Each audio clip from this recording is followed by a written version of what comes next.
അസ്സലാമു അൽഹംദുലില്ലാഹി റബ്ബിൽ ആലമീൻ വസ്സലാത്തു വസ്സലാമു അലാ റസൂലിൽ അമീൻ വഅലാ ആലിഹി വസഹ്ബിഹി അജ്മഈൻ അമ്മാ ബഅദ്.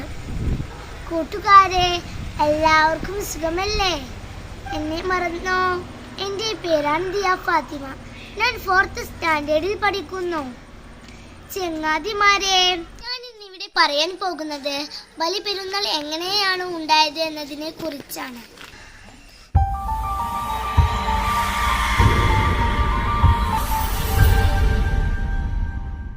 4000 വർഷങ്ങൾക്കപ്പുറത്തെ അഭീകരമായ വന്യമരുഭൂമി നിങ്ങൾക്ക് സങ്കല്പിക്കാനാവുന്നുണ്ടെങ്കിൽ വെറുതെ ഒന്ന് ഓർത്തു നോക്കൂ.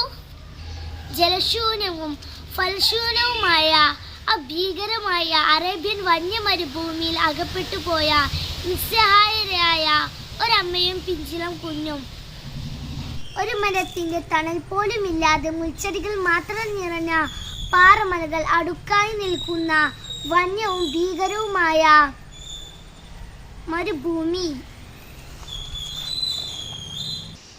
ഉഗ്രവിഷമുള്ള വന്യജീവികളും യഥേഷ്ടം ഉള്ള ഇടം.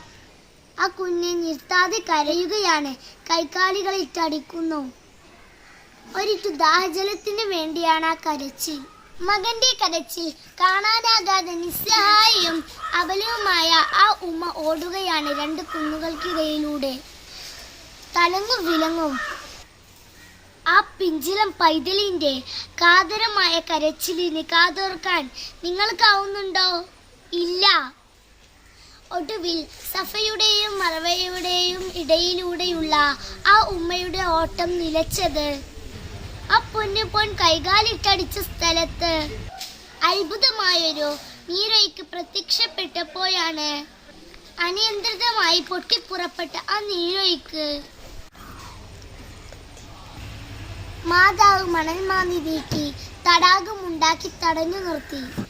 എന്നിട്ടും അടങ്ങാത്ത ജലപ്രവാഹം കണ്ട് പരിഭ്രാന്തിയായ അവർ വെള്ളത്തോട് ഉറക്കെ വിളിച്ചു പറഞ്ഞു, സം സം അടങ്ങൂ, സം സം അടങ്ങുക.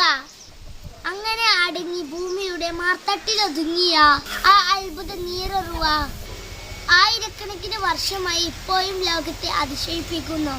വറ്റാതെ ജലസ്രോതസ്സായി നിലകൊള്ളുന്നു.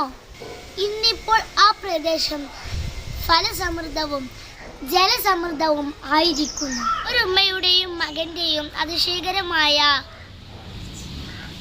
അതിജീവിതത്തിന്റെ കഥയാണ് ഹാജറയുടെയും മകൻ ഇസ്മായിലിന്റെയും. പിന്നീട് ഒരിക്കലാണ് തന്റെ പ്രിയപ്പെട്ട പുത്രനെ ദൈവപ്രീതിക്ക് ബലി അർപ്പിക്കണമെന്ന് ആവശ്യപ്പെടുന്ന ഇബ്രാഹിം നബിയെ ഒരിക്കൽ കാണുന്നത്. സഹനശീലത്തോടെ ദൈവകൽപ്പനയ്ക്ക് സന്യസ്തയായ ഹാജറ ബീവി മനസ്സില്ല മനസ്സോടെ മകനെ അറുക്കാനായി പോയി. ഇബ്രാഹിം നബിയുടെ അടുത്തേക്ക് ജിബ്രീൽ അലൈഹിസ്സലാം പ്രത്യക്ഷപ്പെടുകയും മകന് പകരമായി അള്ളാഹു ബലി അറുക്കാൻ ആടിനെ നൽകുകയും ചെയ്തു. പിന്നീട് ഇബ്രാഹിം നബിയും ഇസ്മായിൽ നബിയും തന്നെയാണ് മക്ക പടുത്തുയർത്തിയത്. ദൈവത്തിന്റെ ആജ്ഞ നിറവേറ്റാൻ തങ്ങൾക്ക് പ്രിയപ്പെട്ടതെന്തോ ബലി നൽകുക എന്നുള്ളത്. നെഞ്ചുറപ്പും ധൈര്യവും ത്യാഗസന്നദ്ധതയും, അതാണ് ബലിപെരുന്നാൾ മാനവരാശിക്ക് നൽകുന്ന സന്ദേശം. ഈ ലോകത്തിനും എൻ്റെ പ്രിയപ്പെട്ട കൂട്ടുകാർക്കും ഞാനും നേരുന്നു ബലിപെരുന്നാൾ ആശംസകൾ. അസ്സലാമു അലൈക്കും വറഹ്മത്തുള്ളാഹി വബറകാതുഹു.